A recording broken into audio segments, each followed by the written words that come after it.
Hello friends, welcome back to my channel. So guys, इस video में मैं आपको बताने जा रही हूँ कि एज अ बैंक क्लर्क आपको क्या क्या वर्क परफॉर्म करने होते हैं आफ्टर योर सिलेक्शन।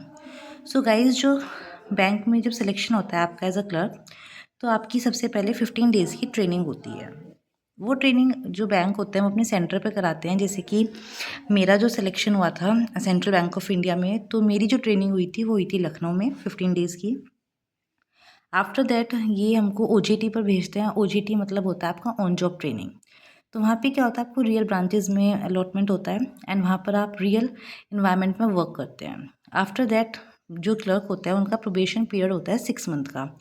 जब आपका 6 मंथ का प्रोबेशन कंप्लीट हो जाता है तो आफ्टर दैट आपको आपकी फाइनल पोस्टिंग मिल जाती है। तो गाइज़, अगर मैं अपनी बात करूँ तो मेरे को जो ब्रांच अलॉट हुई थी दैट वाज रूरल ब्रांच, जो कि मेरे घर से 75 किलोमीटर दूर थी। तो मैं तो वहीं शिफ्ट हो गई थी क्योंकि it was not possible for me to daily up down. So that's why I was shifted there. So now start करते हैं अपनी वीडियो को। एंड येस गाइज, अगर आपको मेरी वीडियो हेल्पफुल एंड इन्फॉर्मेटिव लगती है तो please do subscribe my channel and like the video. So yes, now started. अब यहाँ पर जो है, यहाँ पे क्लर्क्स को एज अ सीएससी भी कहीं पर बोला जाता है। सीएससी मतलब होता है आपका कस्टमर सर्विस एसोसिएट। तो यहाँ पर जो मैं कुछ वर्क्स बता रही हूँ जो आपको परफॉर्म करने होते हैं, दीज आर लाइक कि आपको डेली ही परफॉर्म करने होते हैं। बट ऐसा नहीं है कि सिर्फ आप इन्हीं वर्क्स को परफॉर्म करोगे, इनके अलावा भी कुछ काम होते हैं जो कि ऑन नीड ऑन डिमांड आपको परफॉर्म करने होते हैं। तो सबसे पहला, helping the customer. See guys, जो बैंक होता है it is all about providing the services, it is service sector. So यहाँ पे कस्टमर्स की हेल्प करना आपका सबसे फॉरमोस्ट प्रायोरिटी है।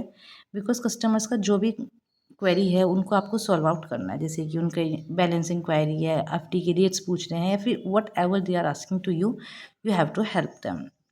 आफ्टर दैट केवाईसी करना, अकाउंट्स को ओपन करना।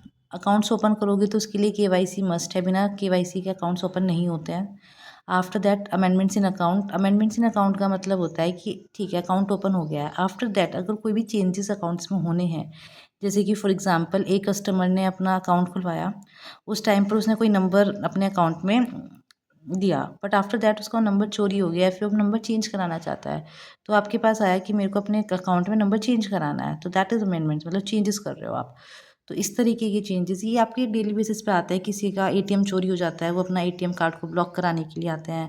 किसी को स्टेटमेंट चाहिए अपने अकाउंट की 6 मंथ की या फिर 1 ईयर की, तो अब आप उन्हें हार्ड कॉपी में दे रहे हो, सॉफ्ट कॉपी में दे रहे हो। तो इस तरीके की मतलब कोई भी चेंजेस, कोई भी अपडेशन अगर आप कर रहे हो अकाउंट्स में, तो वो करना होता है आपको डेली बेसिस पर। ये बहुत ज़्यादा फ्रीक्वेंट होता है क्योंकि हर कस्टमर अपनी नई क्वेरी के साथ आता है जो कि आपको वहाँ पे सॉल्व करनी होती है। यहाँ पर मेरा एक छोटा सा सजेशन आप सबके लिए होगा, आप कुछ भी अगर चेंजेस कर रहे हो किसी के भी अकाउंट में, तो उनसे आप एक एप्लीकेशन ज़रूर लें, क्योंकि बिना एप्लीकेशन के कोई भी काम बैंक में नहीं करना चाहिए। ये मतलब एक आपकी सेफ साइड के लिए। बिकॉज कोई भी वर्बली आपको कुछ बोलेगा और आप करोगे, बाद में वो आपसे मना कर सकता है कि मैंने तो ये नंबर नहीं लगवाया था। तो इस तरीके से क्या है ना, आप एक एप्लीकेशन लिखवा लीजिए छोटी सी, उसके बाद जो भी कस्टमर की डिमांड है आप उसको कीजिए। आफ्टर दैट आरडी ओपन करना, देन एफडी ओपन करना, एफडी प्रिंट करना। ये चेक क्लियरिंग आप प्रिपरेशन में आपने पढ़ा होगा, सीटीएस चेक ट्रंकेशन सिस्टम होता है ना, तो दैट इज़ आपको क्लियरिंग लगानी होती है चेक की। एटीएम इशू करना, आपकी चेक बुक इशूज़ करना, दैन योर एप्लीकेशंस। आजकल क्या है, देखो हर चीज़ ऑनलाइन शिफ्ट हो रही है, ठीक है। तो बैंक भी क्या कर रहा है, अपने आप को ऑनलाइन काफ़ी हद तक शिफ्ट कर रहा है। तो जैसे आपकी हर बैंक की एक एप्लीकेशन होती है, लाइक एसबीआई की एसबीआई योनो एप्लीकेशन है, सेंट्रल बैंक की हमारे सेंट ईज एप्लीकेशन है, पीएनबी की पीएनबी वन है। तो हमारा टारगेट होता है कि जो भी कस्टमर्स ब्रांचेज में आ रहे हैं उनको अवेयर कराएं एप्लीकेशन के, और ये जो एप्लीकेशन है उनके फ़ोन में इंस्टॉल कराएं। जिससे कि क्या होता है ना कि जो कस्टमर्स हैं वो बैंक में कम आएंगे, उनकी जो भी डेली ऑपरेशंस की जो भी काम है वो अपने मोबाइल से कर सकते हैं। क्योंकि इन एप्लीकेशन से आप कुछ भी कर सकते हो नो, अपना स्टेटमेंट देख सकते हो, आप एफडी खोल सकते हो, आरडी कर सकते हो।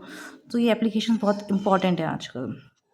After that yes, that is CIBIL. देखो जो लोन का काम होता है वो ये सारा का सारा आपके पीओ एंड ब्रांच मैनेजर पे होता है। बट यस, आपको सिबिल रिपोर्ट सिखाई जाती है कि किसी भी कस्टमर का अगर आपको सिबिल चेक करना है तो वो आपको आता है, आना चाहिए भी, ठीक है। आफ्टर दैट आप ऑपरेशन में हो, बट यस आपको कैश काउंटर का सारा सिखाया जाता है क्योंकि ये क्लर्क का ही काम होता है। तो अगर आपकी कैशियर नहीं है, मतलब अगर आप कैश काउंटर पे स्टार्टिंग से नहीं बैठे हो, आप ऑपरेशन में बैठे हो, बट अगर आपके कैशियर किस दिन छुट्टी पर हैं, लीव पर हैं, तो आपको कैश काउंटर पर बैठना होगा। तो आपको कैश का सारा आना चाहिए। ठीक है, तो ये थोड़ा-सा रहता है जिसको आप एक्यूरेसी के साथ करते हैं, क्योंकि यहाँ पर अगर कोई भी लॉस होता है तो आपको अपनी पॉकेट से पे करना होता है। एक्सेस होता है तो उसका एक अलग प्रोसेस है, बट येस अगर लॉस हुआ है तो वो आपको अपनी ही पॉकेट से पे करना होता है।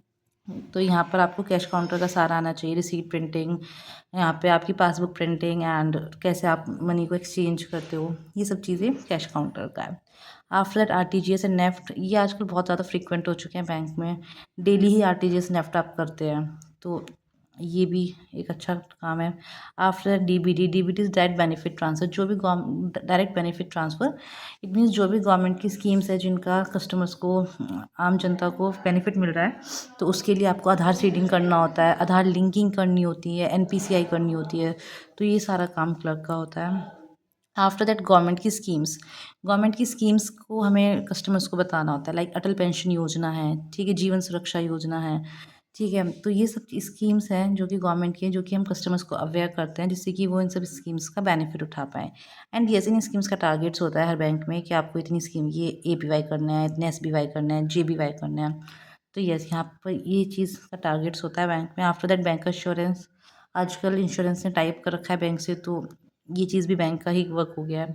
उसके अलावा बैंक्स अपनी भी कुछ-कुछ नई स्कीम्स निकालते हैं, जैसे कि कभी वो वुमेन्स को एम्फसाइज़ करके बनाते हैं कि खाली वुमेन्स के लिए हैं। अगर वुमेन्स इस एज से पर्टिकुलर इस एज की हैं तो उनको हाई रेट ऑफ इंटरेस्ट पर ये मिलेगा, उसके अलावा एक्सीडेंटल इंश्योरेंस मिलेगा। कभी वो सीनियर सिटीज़न्स के लिए निकालते हैं, तो कुछ बैंक अपनी अलग से स्कीम्स निकालते रहते हैं जो कि हमें टाइम टू टाइम अवेयर होना पड़ता है एंड हमें अपने कस्टमर्स को भी वो चीज़ डिलीवर करनी होती है। And yes, last is targets. तो जो भी टारगेट्स होते हैं ब्रांच की, उसमें आपको परफॉर्मेंस देनी होती है जिससे कि आपकी ब्रांच अच्छा परफॉर्म करे। तो गाइज़, ये कुछ वर्क था जो कि एज अ क्लर्क आपको परफॉर्म करने होते हैं, बट येस इनके अलावा भी कुछ काम ऐसे होते हैं जो कि आप करते हो, वो जैसे जैसे आप वर्क करोगे तो आपको पता चल जाएगा।